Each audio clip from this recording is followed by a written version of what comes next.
केन्दुझर जिला हरिचंदनपुर लक्ष्मीपुर गाँव में महिला झुनु मृत्यु को नहीं सस्पेंस जारी। गोटे पटे पोड़ी होई मां को मृत्यु होइथिबा 4 वर्षर पुओ कहउतबा बेले झियो को पोड़ी हत्या करा जाइथिबा मृतकों मां अभियोग करिसंती।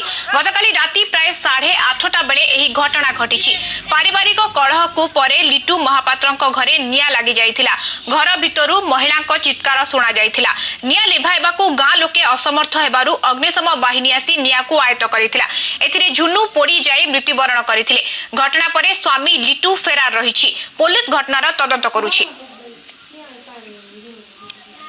किए दियासली मारला ए बू निजे आउची कोन पे दियासली मारला ए कोली चॉकलेट हां कोली चॉकलेट के कोल जडा नाइले ए बू आउ के हाबा को दिन रहितले ए आजी सी सबु दिन भी कली झगड़ा होती ताकर टिके निमसा नहीं के बेहले नहीं जो थर टिके रागी थिवो से थर पळेबो आ से बाटरू छेकीगिरी मारी पिटिगिरी आनिबो हेले टांगिया धरी तड़े हे सेठी साई पसे से इंदी हे से इंदी हेले पळै थाइदा आ आज तो से बांधीगिरी पूरा पिट देला हम जहा सुनी मांगो पाउछु आ बांधीगिरी पिट देगिरी मोरे देगिरी निया चके देछि।